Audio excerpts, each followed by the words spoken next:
So I want to welcome everybody to Unplugged Grief Ministries.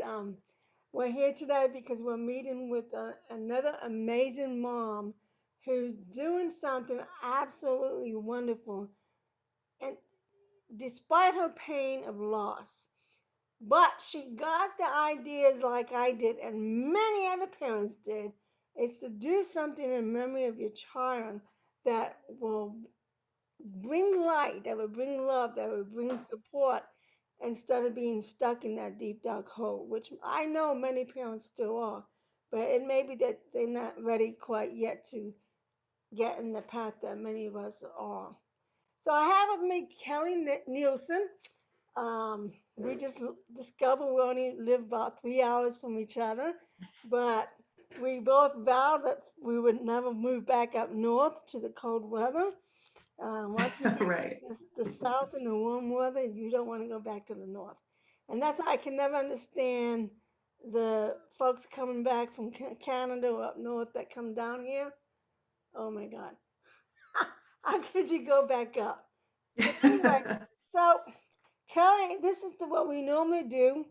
I read your bio, and I can say that you have gone through so much of the different types of grief. It wasn't just the emotional pain and loss of your son, but it was the divorce, it was losing your home. There was so much in different types of grief that you were dealing with almost within a real short period of time. And I know what that's like because I've gone through that as well.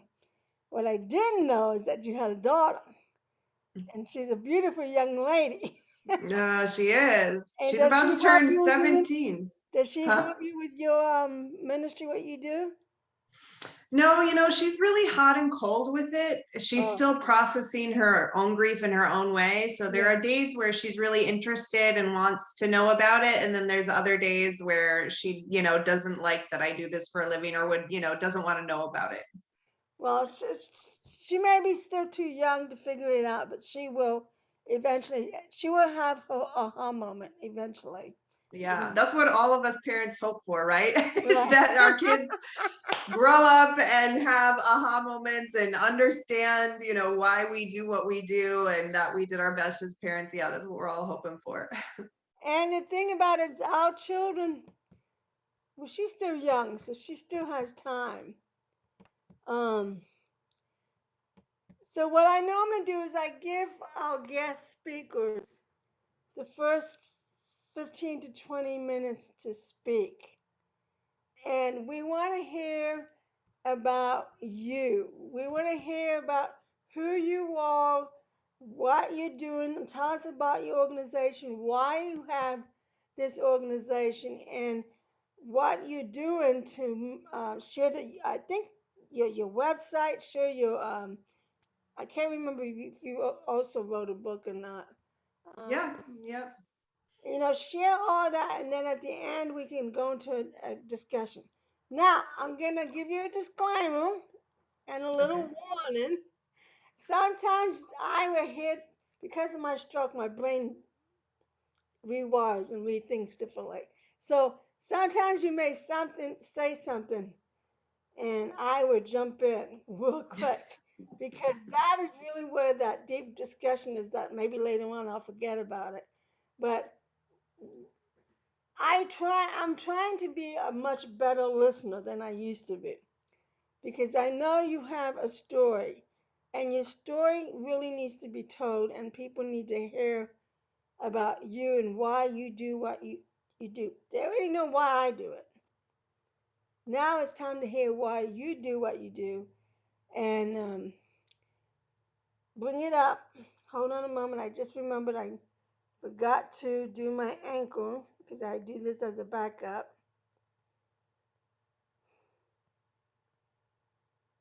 Yeah.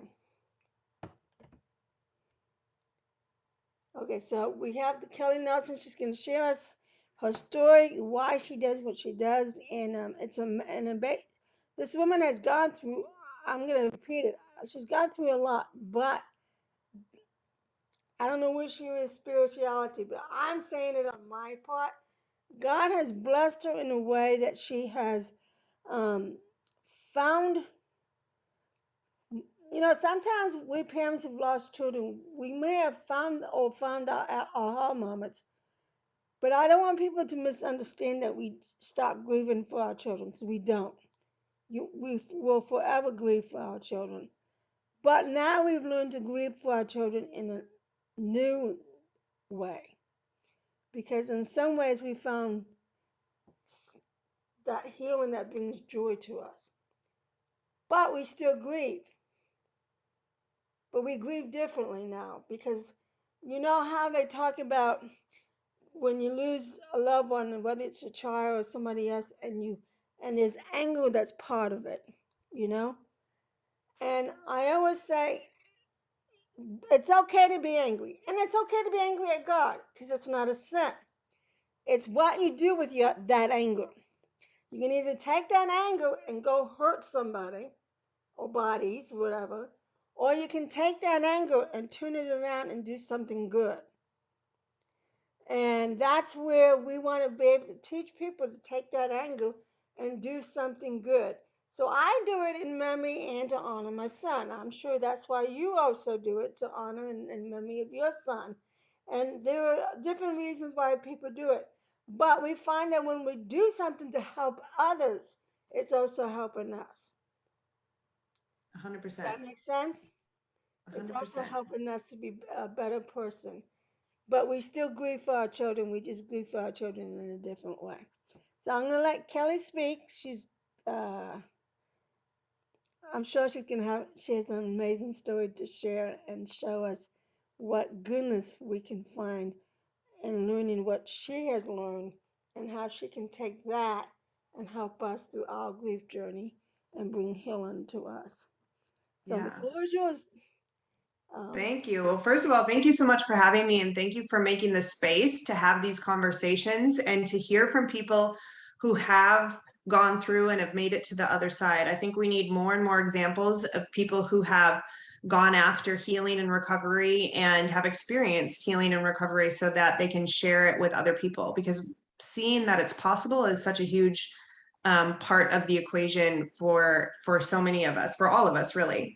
And my story, you mentioned, I had quite a bit of adversity even growing up as a child. I was in an addiction filled household, had abuse happen as a child, had a lot of instability and chaos in my household, became a single parent, went through divorce, I've had cancer a couple times, bankruptcy, lost my house, all of this stuff before I had what I would call the Super Bowl of grief. So, in the mix of all of that trauma that I already just laid out, I came to faith in the Lord at age 30. And I was the first person saved in my family. And as you can imagine, it was a monumental, amazing event in my life. And I changed and started to get healed and walk, start to learn about healing and even what it looks like. And actually, the honor of my life is that I led my mom to the Lord about 5 years after I came to the Lord. And I saw her literally change right in front of my eyes. It was miraculous. And she and I became best friends.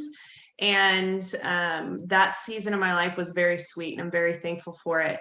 But my real, like, hand-to-hand gnarly combat with grief started February 1st, 2017, when my mom took her life. She committed suicide because of the tremendous addiction and abuse and mental health issues in my dad and their relationship. It was very codependent and toxic and a lot of bad things. And there's a whole bunch of other gnarly details about that event. Like, he was somehow involved. We still don't have the full story. So to say that that was a life-shattering moment is an understatement. I still can take myself back to getting the call that morning, and I literally couldn't put shoes on. I couldn't put thoughts together. I was in such shock. And I existed that way for several months. And I was a strong Christian. If you would have asked me before that, I would have said that my faith was unshakable, that I trusted the Lord implicitly with everything and everyone. It turns out it wasn't as unshakable as I thought. It was a crisis of faith for me. I literally thought that this whole faith thing was a cruel joke. I was like, there's no way God can be real and let this happen and not save her or not tell me, or, I really, really struggled. And I was angry at God. Well, first I questioned whether he even exists. Then when I was like, well, he has to exist, because if he didn't, I knew him enough to know that if I was wrong about God, there was no hope for me. Like if like there was nothing else beyond that. Like the disciples said, like, where else should we go? You know what I mean? Like, you're the only one. So when I finally was like, I was really angry at him for a long time and had to process through that. I remember, I couldn't go to church. I remember the first time I went to church and watching all these people sing about this faithful God that never fails. And I wanted to punch them all in the face. Honestly, if I'm being honest, I was so angry. And I had to process through that, and then this part always cracks me up. Once I got over that, I started speaking to God again, and I told him in no uncertain terms that I wasn't going to be tithing anymore, that I felt like he owed me at least that for pain and suffering. For real, I told God, I'm not tithing for 1 year. I'm going to keep the tithe because you owe me at least that. And he's so funny, he just let me have my temper tantrum. And a month or so went by and I didn't tithe, but I didn't spend that money either. It was just still sitting in my bank account. And I went to church again and they asked for the tithe, and the Holy Spirit like poked me on the shoulder and I was like, no, I'm not tithing. Poked me again. I'm like, fine, I'm going to tithe. I'm not happy about it, but I'm going to tithe. And I wrote out a check, which is so crazy because I don't even carry checks. But I wrote out a check and carried it down to the altar and I dropped it in. And as soon as I let go of that check, the peace of God flooded me. And I still, every time I tell this story, I dropped to my knees and I heard God say, you've never been more beautiful to me than you are in this moment. Mm-hmm. And he didn't fix it for me. He didn't answer all my questions. He didn't make it go away. He didn't magically make it disappear, but I found him to be the same that I'd always known him to be, loving and gracious and kind and accepting me completely. And so in that place, that was the birthplace of the faith that I now stand on today. I learned in that moment that no matter what's going on in my life, whether I like it or not, whether I understand it or not, I can always go to him and he will always be the only place where I'm safe and loved and accepted completely without reservation. And so that was the beginning of my healing journey, is that birthplace of faith with the Lord. But I still didn't know the mechanics of it. Like, okay, I wasn't seeing any examples of people who had recovered. In fact, I went to a suicide support group, and it was so comforting to have people in the room who got it, who had all experienced suicide loss and knew what I was going through. But I was horrified that nobody in the room was walking in healing, like not even a little bit of healing. They were all struggling to the degree that I was struggling. And for me, it had only been about 6 weeks after my mom died when I went to the support group. And for them, it had been months or even years since they lost their loved one. And many of them weren't working. I mean, they were just barely getting through the days. So they were And like so, stuck. huh? So they were like stuck. I said the word. Yes. I hate using the word stuck, but in a sense, that's what it was. They're like, it's like they're stuck in their grief because Yeah. that's And what what our I've society teaches us. Well, and what I've learned now, I've learned so much about our neurological system and what happens in our brains. And the problem with some support groups is that if you just go and you're rehashing your story every week and you're hearing everyone else rehash their story, you're actually re-traumatizing yourself. Your brain doesn't know the difference between what's happening in your imagination and what's happening in real life. So if you constantly rehearse that, you're making the neural pathways in your brain conditioned to trauma, and you're actually normalizing trauma, and you're making, all your hormones and everything, cortisol, all the bad things, you're just staying stuck in a place of trauma. And it's incredibly hard, if not impossible, to recover from loss when you're stuck in that place of trauma. And so that's Yes. part of what I do, and what the coaches that I work with, what we do is to help people stop that trauma loop and create new loops, healthy loops, healing loops, forward thinking loops to replace the trauma loop. But Oh, thank you, um, Jesus. We have somebody that gets it, gets it, yes, gets it. That I'm yeah. so glad to hear that. That's a part that. Are you teaching this class at a conference? Yeah, well, I'm doing a workshop at the conference. Yeah. Or And it's I'm gonna not be doing a about workshop. I'm this. doing a talk. I'm doing something at the conference. Is it Yeah. gonna be about this? Yeah. Oh, So I have when I work with people, and when the coaches that I lead work with people, we have a 5-step process that we take people through. And this, what I'm talking about, is our step 3, which is mindful makeover, where it really teaches people about how our brains work and how to take those thoughts captives and how to rewire our brains and to unwire the trauma and wire in health and healing. So I digress. So I went to that group. I was like, this is just what it's going to be. I'm going to be sad and whatever forever. And I started to believe that lie that I would never get better. And I just existed like that for several months until I went to an event and heard a speaker speak that like shattered everything. I heard this amazing woman share how she survived the Rwandan genocide and how she was hid away in a bathroom for 90 days with 8 other women. And she literally heard everyone around her being killed. And she shared on stage how God supernaturally protected her during that time. But more importantly to me, she shared how God walked her through this healing process. So she was completely healed from the trauma, so much so that she went and met the man who killed her family in prison and was able to forgive him. And I saw her on stage full of joy and full of life and full of expectation for good. And I mean, people talk about a light bulb moment. It's like this huge light bulb went off. And I said, oh my goodness, if God will do it for her, he'll do it for me. And if she can do it, I can do it. And so I decided right then and there that I would recover from this loss. I didn't know how, I didn't know where to begin. I didn't know how long it would take, but I set my focus to learning how to recover. So that's when I started just really studying God's word, leaning in with prayer, and also studying all this stuff about our neurological systems and what happens to our bodies when we go through grief and trauma. And I started making little adjustments, just paying radical attention and tweaking things.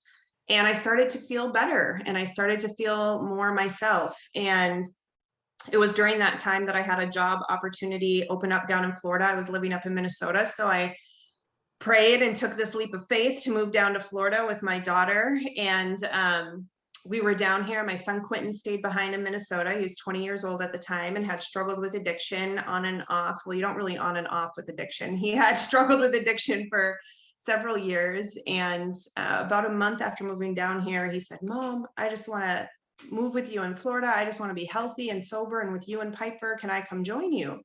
And I said, yes, absolutely. Come down. Like I was believing this could be a fresh start for us all. And his family up in Minnesota gave him a going away party 4th of July weekend. And he went out with some friends and he passed away from an overdose of Xanax that was laced with fentanyl. So I got the notification the following day, Sunday, July 8th. This is now 2018. So Sunday, July 8th, 2018, we actually found out through social media, if you can believe that, of all things. Somebody posted about it on social media. And so we heard this horrible rumor and spent about 2.5 hours calling police and hospitals and everything else and trying to confirm whether it was true or not. And then we finally confirmed it was true. And this is the part that will stick with me till the day I die, and the part that I tell all the time. When the police finally called, and I just threw the phone across the room and I just was yelling no. And my daughter Piper was there and she said to me, the first thing she said was, "You're not going anywhere, are you, Mom?" Because her first thought was like, my mom had just committed suicide. Like she thought that I wasn't going to be able to navigate this and that I would take my own life. That was her first thought. And I was able to tell her like, no, I'm not going anywhere, baby. Like I'm going to figure this out. And then secondly, she said, well, God will never give you more than you can handle. She was like 13 at the time. I said, I don't know why God thinks so highly of me. I wish he would stop thinking so highly of me. But I was able to tell her, I knew that I was going to be able to get through it. What I didn't know is how fast I was going to be. It was night and day different. Like moving through mourning my son compared to my mom was so different. And that's when I was like, oh my gosh, like this can be taught. These are skills that can be learned and nobody's teaching this. Why are people not teaching this? Like people don't have to be in the rest of their life in sorrow. They can actually recover from this. And so I began to, write down what I had done and the tools I had used and create the process that we now teach today, which is our grief relief process. But really personally for me, just days after my son passed away, I asked the Lord for 300,000 lives to be impacted for good. I asked for this one life that was taken, that 300,000 lives would be impacted. And over time, that 300,000 number has now morphed into 300,000 coaches. So I am believing for 300,000 coaches that are going to be trained in this grief relief process and help to set millions of grief captives free. Because I do actually want to pick at, you said the thing about we'll never stop grieving our kids. And I'm going to take issue with that respectfully, because grief is actually, if you look it up biblically, we're called to mourn. We're not called to grieve. Like mourning is the process that resolves grief. Like the definition of grief is actually like a condition, a sickness almost in your body. So when you say you're always going to be grieving, you're giving permission for the condition of grief to stay in your body. And the thing is, when we do mourning properly, when we go through the mourning process, it should resolve the grieving that's happening. Now, I want to be clear, that doesn't mean you don't ever miss your child. It doesn't mean you don't ever whatever. But I try to move people from a place of mourning, which is backwards looking, to a place of honoring, which is forwards looking. So I honor my son and think of him and involve him in many things that I do every day and in my life. But that's how I'm doing it, is that I'm honoring him and remembering him going forward. I guess I should change that word and don't use the word always grieving. We That's true. We will always mourn for our child, but we whether we mourn or grieve, however we want to use it, we do it in a new way though, where we bring joy, where we bring healing. Because a lot of people, I hate to say this, and unfortunately, it's the way society has taught everybody. People think, well, you're gonna stop grieving for your son and you're gonna forget about him, blah blah blah blah. And it's like, no, he will always be in my heart. He will always be on my mind. And the reason why I do what I do is because of him, Mm-hmm. but mostly because of God, you know. Mm-hmm. So I understand what you're saying, and it does make a lot of sense. So I should probably just change that term. And I guess it's easier to say grieve than it is to remember mourning. But We'll see.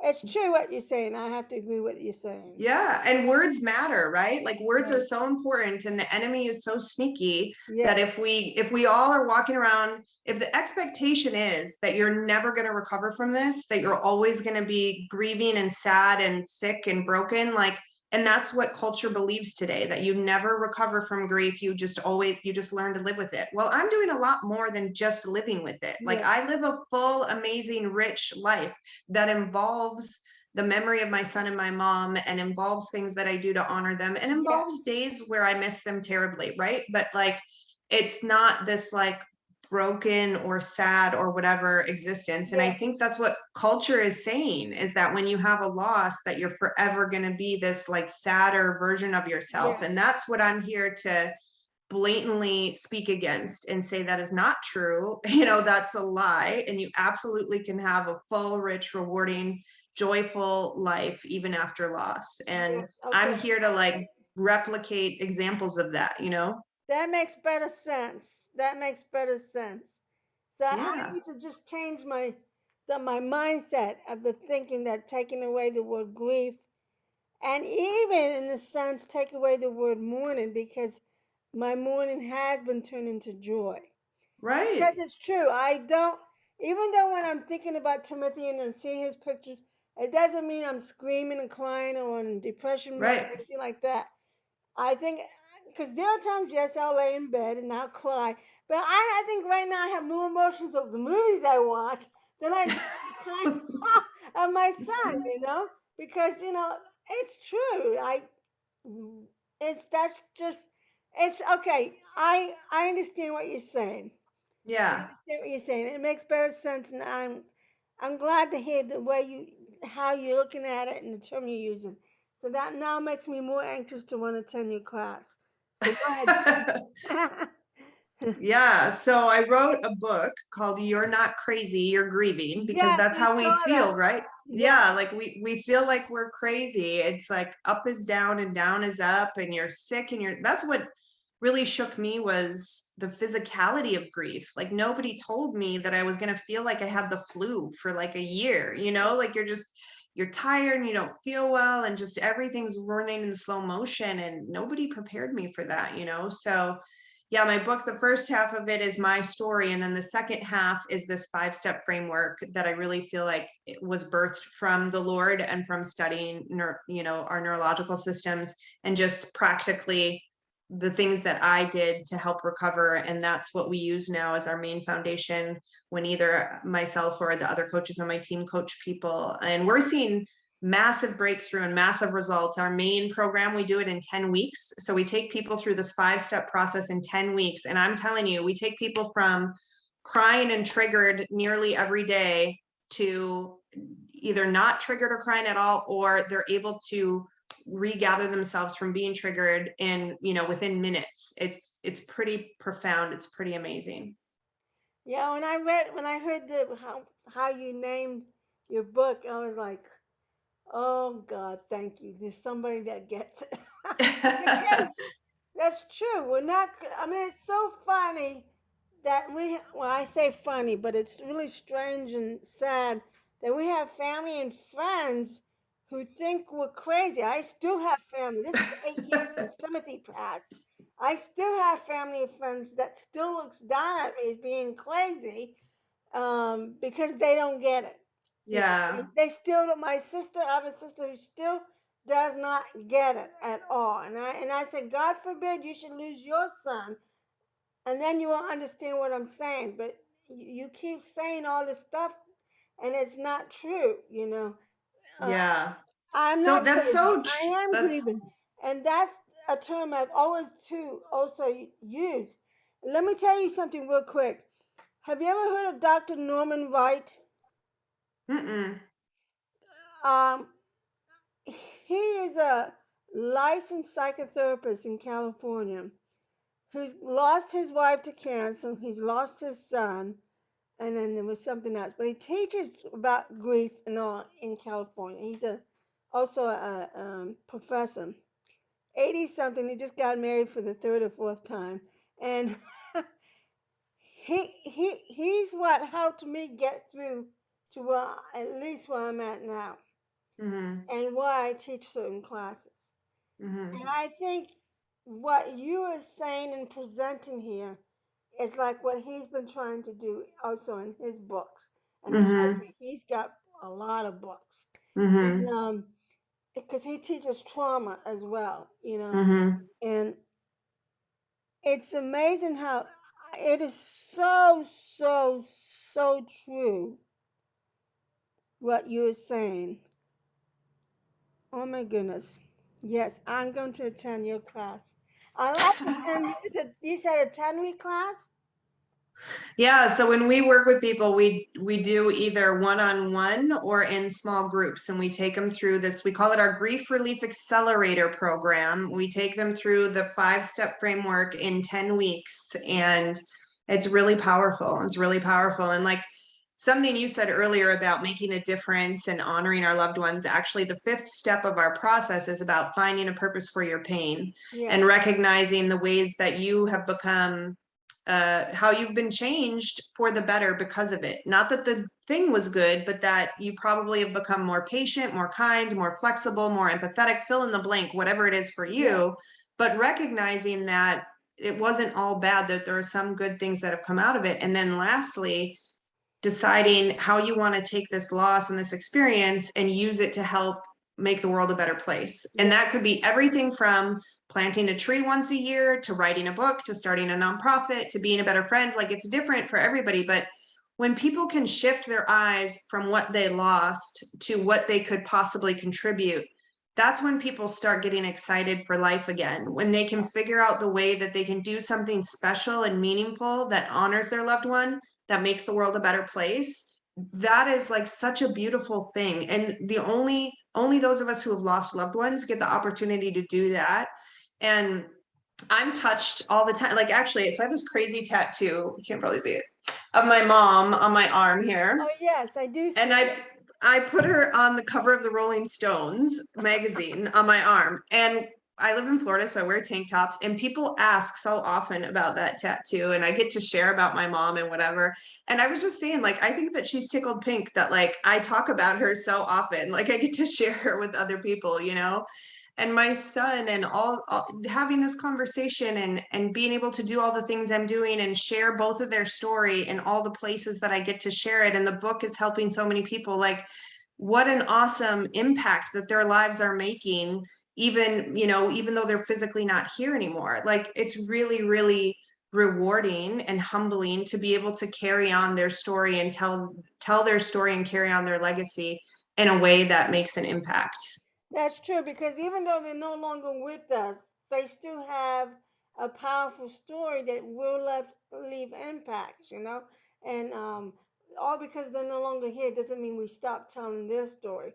Because Right. although we're telling our story, their story, it has to be part of our story, because somehow, trying to find the right words to say this, somehow their story and our story intertwines in a way, because I mean, And that's part look of at the way what that we're we, doing. Look what you're doing now. Look what I'm doing now. yeah. Did you ever think that you would become a grief coach? No, not in a million years. That's my name is like the grief guru. And I always say, like, no little girl grows up with aspirations of becoming the grief guru. Like, this was not a part of my plan at all. This was not on the agenda. This was not whatever. Yeah. But I will tell you that I'm doing so many things like that I thought I would never do that are so amazing and so much bigger. This vision is so much bigger than the vision that I had for my life originally, that like Yes. it's allowed me to step into something bigger than myself. And that's what everybody has, that same opportunity when they go through trauma, tragedy, or hardship. It's an invitation to become an upgraded version of yourself and to step into something bigger than you could see before. And that's not something to be taken for granted. I paid a very high price to walk in the knowledge that I walk in and to be able to do the things that I do. And I'm going to get every ounce of it. I'm going to seize every opportunity, every gift, every blessing, every opportunity to pay it forward, because their lives were the price for that, you know? And so I want to make the most of it. And I want everybody who goes through loss to have that same kind of fire that, like, you know, if our people are gone, what can we do in their honor? What can we do to, you know, remember them and make a difference in the world? Yes. Amen. Yes. It's funny. Amen. Unfortunately, it takes a loss that I we know. discover what our aha moments. Oh God, that's okay. God, now I get what you have planned for me. That Yeah. makes perfect sense, because before it seems like I'm lost, I'm confused, and the first year after you lose a child, you're in a fog. Your body is still in shock, your mind is still numb, so you don't quite always see it. But some people grow from it and learn from it and use it as a tool to better themselves. And it doesn't always mean they're going to be a grief coach or a Right. life coach, but still, somehow, they learn from it, they grow from it, and they use it to help others in some other way. And that is okay. Keep going. You keep inspiring me. Everybody keeps inspiring. I mean, I've been doing this, but I still get inspired. No, that's great. And we need to spur each other on, right? Like Yes, I am such a fan of anybody who's in this space and wants to throw their hat in the ring and help people who are grieving, because we are getting it wrong in culture. We are not helping people. We're telling them they'll never recover. And then even if we're saying they can recover, we're not giving them the how-tos of doing it. It's like, what are the exactly. how-tos? Like, what are the practical things? Because there are things you can do that can speed it up, and there are things a lot of people are doing that are keeping them stuck and they don't even know it. And we need Yes, to shine a light on that. And I go after support groups hard, because if you're going to a group every week and if you feel worse when you leave than before you came, my friend, that is not a place for you. Like, that is not a place of healing. You know, that's step 4 of my process, is talking about community and how to find the right community for healing and recovery, how to qualify community, how to make sure it's actually a good, healthy place. And then once you get in that community, how to get the most out of it, because there are so many people. I know that there are people right now sitting around a table, and they've been sitting around the same table for years, rehashing the same story, and they're no better today than the day that I had a family. This is what just kills me. In the church, when my son died, I went up for prayer at church, and I had a family that had lost their child 17 years earlier, and they told me, it hurts as much today as the day it happened, and you will always carry this pain. And they were in the church, and they were on the prayer team, so they were like leaders in the church, and they basically prophesied over me that I was going to be in this same excruciating pain for the rest of my life. Like, we're so getting it wrong, we're missing it. And so I love seeing people who are out advocating for actual healing and recovery and demonstrating that, because we need a whole lot more examples before people can start to grab hold of it and believe it actually is possible, and try to get it for themselves. Yes, I agree. I agree Yeah. totally. And that's one of the reasons why I I mean I do teach the class of how to be an effective comforter, but I'm surprised like how many pastors don't know how to comfort and be there for their members, much less doctors, nurses, and teachers or employers who tell you shape up or get out. The Yeah. employers is the ones that are just ignorant about it, and you don't threaten an employee who's grieving Yeah. to shape up or get out. That was like a doctor that told my son, "Oh, you're gonna die anyway, so why are you even here? Just go home and die." Mm. No, that's not your place to say that to the individual who's sick or to the parent or anybody like that. Your job as a doctor is to save lives, not tell them to go home. So in my thinking, you need to be the one who's encouraging, because the seven-letter word for comfort is encourage. It's, the seven-letter word for encouragement is comfort. And Mm. confident is encouraging, uplifting. Give them something positive so that you're helping their mindsets become a little bit more positive place to be at. Because if you're going to say these things to them, guess what? They're going to get discouraged, they're going to cry, they're going to get depressed, and then it's going to be harder for them to get through their grief journey.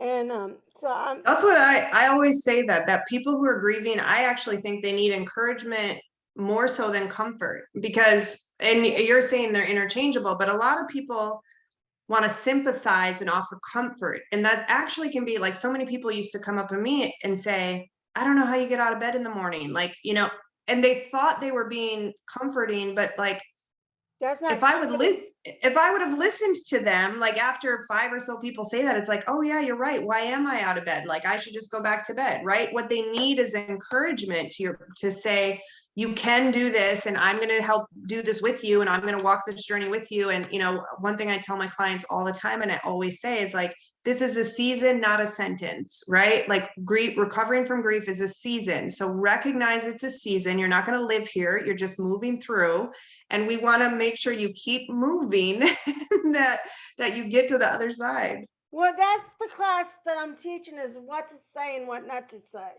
Mm, or what to do and what not to do. Because what you just gave an example is what you not to say. right. So, I mean, comfort can come in different forms, but the comfort that I'm talking about is to encourage. Yeah. You use the word comfort in a more positive way than in the um, other Yeah. hate it when my brain goes dead. In the way that discourages you or sympathize. You don't want to go fall into that pity party. Oh, my family Right. say that to me. Oh, you do it for pity. But no, it's not. You have to understand, or you just don't get it.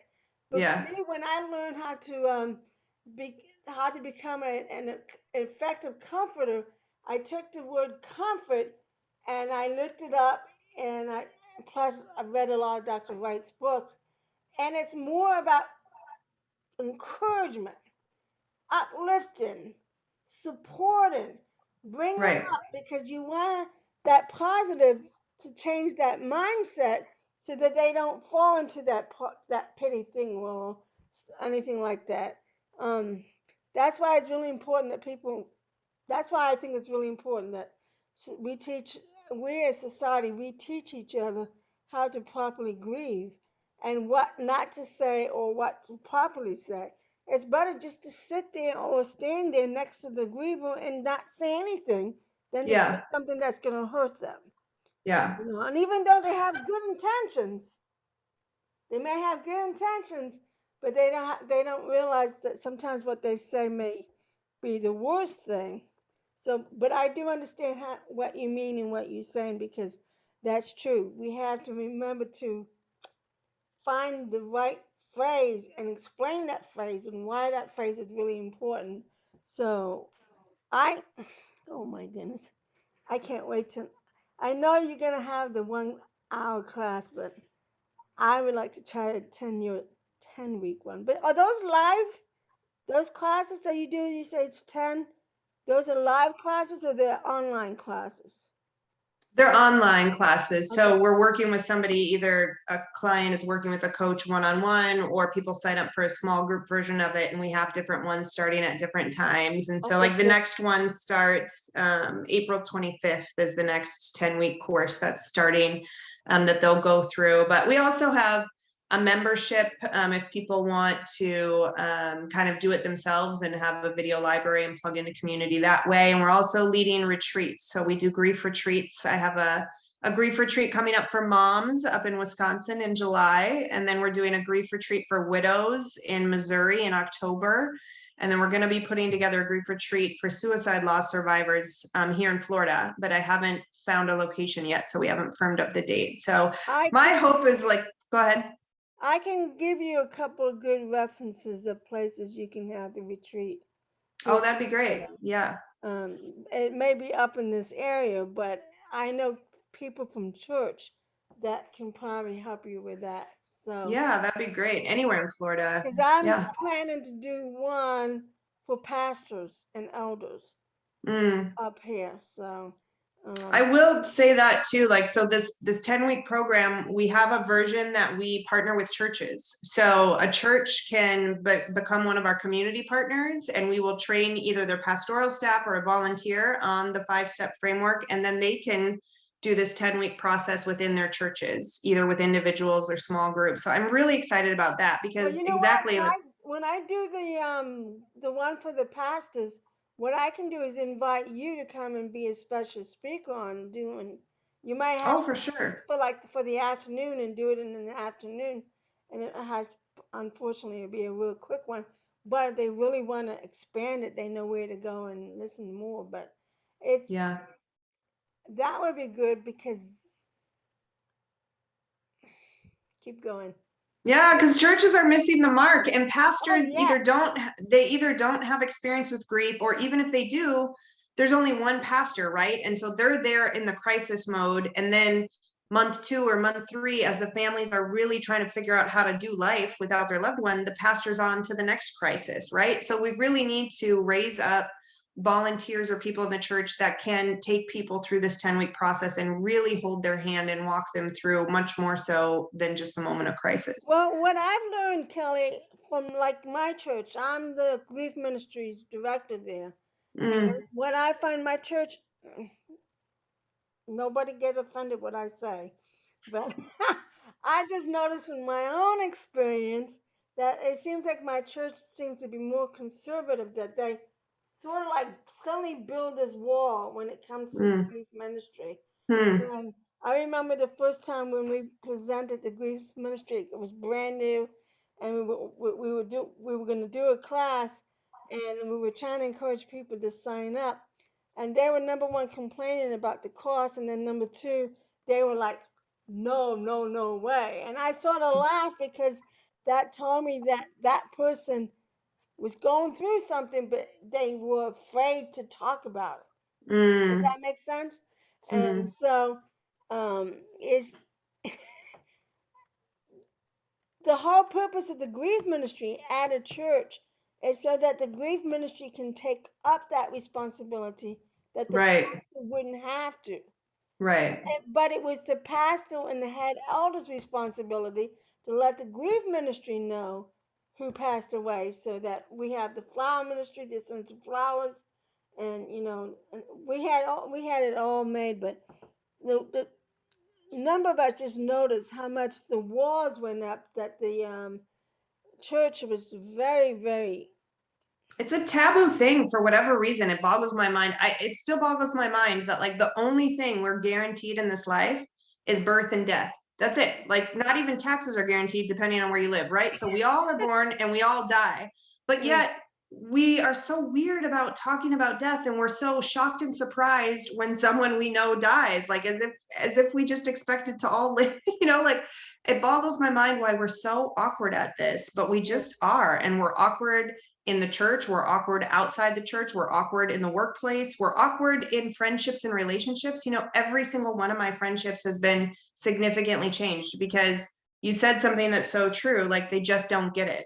When you have a significant close loss, it changes you profoundly, and people remember the you before the change. And it's not to say that you're better or worse after the change, you're just different. yes. And things, I find so many things that used to be important to me are not important to me anymore, and now new things are important to me. And friends and a lot of people have a hard time relating because I'm a different person now. And that's something we help people navigate through. People aren't talking about that, like I love talking about my son, but I'm very aware that like talking about my son for certain people makes them uncomfortable. Like it's Yes, weird for yes, them. yes. And That's the so, key word right there. Is that people are so uncomfortable talking about grief, and because your son passed away, they link that together, so they don't want to hear about your son. right, Although it is important and it's okay for you to talk about your right. son, but yes, that is one of the key things that Oh, yes, yes. You see, you hit it right on the nail right there. Is that people become so uncomfortable with it. And When I teach the class how to become an effective comforter, one of the main reasons why I teach that class is I noticed that a year or two after Timothy passed, I'm still wondering where all my family and friends are. Nobody emails me, nobody calls, nobody texts, and it's like, what happened to this term that you always say when you need something, give me a call, or yeah. it's like, but where are they? They all vanished. They disappeared. They ran away. And why? Because if you're still grieving, they become uncomfortable. But if Well, they not even if you're still grieving, like it's just you went through what is probably their biggest fear. And so your very presence and your talking about it reminds them of their biggest fear. And so it makes them uncomfortable. And so how to navigate that. And so those of us that have been through it, that's something we have to figure out. Like there's going to be different types of support for different needs. And that's why making sure you have support as it relates to the person you lost, right? That you have other parents who've lost loved ones or a coach or whoever that you can go to talk about your kid and just get, and they get it, right? And then know that your other friends and family, they're going to be good for other things. But it's so important to have that support that you can talk about your kid. You can, if you're having a bad day, if you're having a great day, that just get it. Because without that, that's when we start to like isolate and it becomes really hard Well, one thing I know because I did we not. feel like we're all alone in the world. Yeah, one thing well, before I learned all this, while I was still in my grieving phase, um, it's just so weird that even when after church and the pastor had this sermon and he said something that triggered the reminder of your son, and then you go on down to shake their hands and thank them for the message, and you want to tell them, oh, listen, this is story. You said something and it triggered a story about Tim, and as you're about ready to tell that little tiny story, suddenly the pastor disappears. Like, where did he go? You know? And it's like every pastor that we had did this. I'm like, why? Because they're still so uncomfortable. They have, Mm. like you talked about, they have not um, seen the, oh, this is so important. Now that you brought this up, now oh, okay. A new course is born, a new lesson is born, right? Like, that's good. Now all of a sudden my thoughts gonna switch because of hearing what you're saying.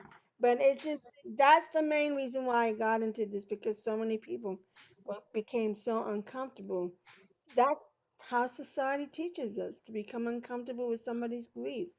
Yeah. We don't want to hear about it. We don't want to know about it. Go back to your room, close your door, and that's because the society is uneducated.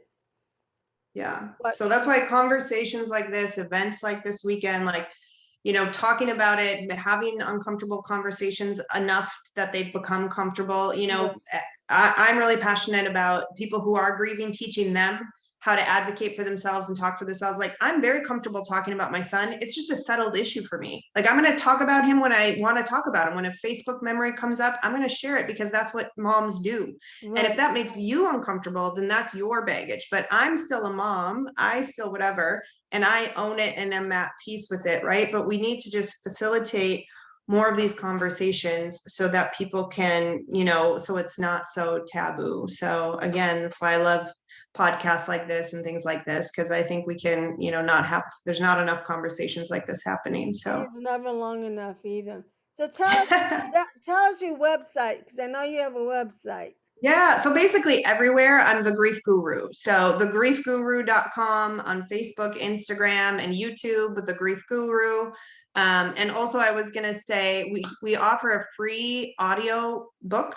My book, You're Not Crazy, You're Grieving. You can get the audiobook version of it by going to I'm not crazy, I'm grieving.com and to sign up and you get an audio version of the book. So I hope that's helpful and a blessing to people who are listening. And it's actually me reading the book. So you can hear me read the book and share my story with you. But yeah, that is all the places that we are. And we would love to connect with you. If you're struggling with grief and you want some tools, we have a plethora of free tools and a bunch of stuff on YouTube and everything. And then we do have a couple different paid programs if you want to plug into one of those. So I know you also participated in our virtual global grief conference. Yeah. Tell me the day Oh, and don't the ask me that. time that you're doing. Do you know? I know you. I believe you're doing it on The Friday 29th, I morning. want to Are you doing say. it on Friday morning? Hold on. I'm going to look at my phone. I want to say the 29th is the thing in my head. That's Yeah. Yep. And I have it, it looks like it's on in the afternoon at 2 p.m. I have it on my calendar, 2 on p.m. East. It's Eastern 2 time. p.m. Eastern time or Mountain Yeah. time. Mm-hmm. Okay. So Yep. I'm gonna encourage my my friends and family that comes and listen to come to it's free to the community, so don't feel like you're worried about paying anything. And she's gonna be on Friday, April 29 at 2 p.m. I'm gonna be on Friday, April 29 at 8 p.m. Oh, okay. I'm at the nighttime. So You're the nighttime. All right. and I prefer the day, but I ended up doing the nighttime. And I think what she's sharing is almost like me doing a follow up in a way, in a different way. But our goal is still the same. We still want to be able to help people learn to be comfortable, but while you're being comfortable with the grief, you're learning, you're growing, you're serving, and you're helping people. But first, one of the things I tell people before you go out and help anybody, make sure that you have helped yourself to get ready. Mhm. And that's why I Absolutely. tell people embrace the grief, embrace it, because once you embrace it, you will find the new you. You will find you everything like what Kelly or anybody else is sharing will make better sense, perfect sense, and then you will realize, oh, I need this. I need to go listen to this. I need to hear this. So I'm well. So now I have to rethink, rewire my brain, which I'm still rewiring anyway, you know? Yeah, we're all rewiring, right? We're all like trying to This, become better versions of ourselves year after year. You're doing it right anyways. So, yeah. so this is perfect. This is great. I'm so glad you came on and shared all this stuff with me because even with me as a grief coach, even I'm still learning. Yeah. And that's Well, one me of the, too. yeah, we all because we become great coaches doesn't mean it stops right there and then. Trust me, there's things I'm still doing that still helping me to go to the next level. And because I want to Absolutely. better myself, doesn't mean I'm perfect. I'm not perfect, but I'm. What we're doing is when we go to the next level, we're bettering ourselves to become better servers for God. In a sense, this is our ministry to help you pull you out of that that dark hole. I don't, I gotta find another word for stuck because I really don't like the word, even if I know it's true what most people are doing. We want you to get out of that deep dark hole. I no longer had Timothy to pull me up, so I had to make sure I stayed out of it. You know? Yeah, because the way I always say it is like there's no room for Christians on the bench. We need everybody on the field. And so you can't let a disappointment, trauma, tragedy take you out of the game. Like Yeah. you're going to have your season where you're on the bench, where you're healing and recovering, but then we need you to get healed up so you can get back on the field and do what God has created you to do, whatever that looks like. But I promise you that God has a unique purpose and a divine, amazing, outstanding destiny and plan for your life, and you won't discover it if you stay in that stuck place. So you have to Yes. do the hard work, lean in, get to the other side so that you can discover the glorious plans that he has for you. Yes. Amen. And Amen. so we don't have to have a degree to be Heck able to no. share that because that's something we who serve God share because we may have experienced it and we know we understand it and we understand what God has done for us. So we want to make sure that you also find that joy. And when we talk about that joy, we're talking about the joy that God gives us and the joy that He planned in our lives from the very beginning. And we didn't know. I didn't know until I had my aha moment. This is what God wanted me to do, you know? But and it took me how many years, you know? Before I'm like, I'm struggling. I went to college and all this Yeah. stuff. I still didn't understand. But God always knows. God always knows. And He will put us in positions and places that we could never even think about. And all of a sudden, boom. Oh, this is what you want me to do? Yeah, so God, I have to say, like, you are such a delight. And I just have to say, like, God is so pleased with you and by you. Like, I just really sense the pleasure of the Father. Like, I mean, he loves us all, but he just loves you and he's so delighted by you. I'm delighted by you to just spend this time. You're a delight. That is the word I would use. You're a delight. And this has been delightful. So thank you so much for making room for me. well, I'm so glad you are here. I'm telling you, between all you ladies and gentlemen that are coming on here and sharing all this, I have learned so much from the different people that has come on. Well, And good. learning all these different little things from each one of you is helping my growth. And it's helping my growth in God, you know. Awesome. It's like in a sense my Bible, you know. Yeah. So but I know it's what's being presented to me in a sense does come from the Bible. It's just a lot of us don't who's never read the Bible don't realize it. But you'd be surprised. Like think of Job. Everything that Job went through. Yet he still got up by the end of the time, he still got up and walked in God's truth. Yeah. And God brought it back, what, 100-fold or Yeah. however many? Yeah. I don't know, but he was blessed Yeah. triple, A quadruple lot. time. A lot. He was blessed with far more because he stayed faithful to God. Yeah. He stayed So loyal, good. and that's the thing, you know. And even with me, just recently, some things have been happening that I'm like, thank you, Lord. And I know He's looking after me. I know He's listening to my prayers. I know He understands who I am and what my needs are. So when it happens, all I can say that was God. That was God. And even with the manager, I explained it to her, and she go, "That was God." you know. So good. And little tiny things that you don't even think that was God. So I really want you all to understand that the Virtual Global Grief Conference that's coming up on April 29th, we're only like 3 weeks away. I want, I invite you to come and learn and get this joy that even me is getting, and you would probably would, with Kelly and the many others that are here, you will be blessed. Don't forget to bring your notepads and lots of pencils sharpened or lots of ink pens because you're going to learn graciously about a lot from the different coaches. It, I was wishing that and I talked to Tony about this. I was wishing in a sense that we can do certification classes, but Mm. you would have to do that like at a retreat or something like that, so that people can feel accomplished by learning at a certain. Is that 10-week class you have? Is that a certification class?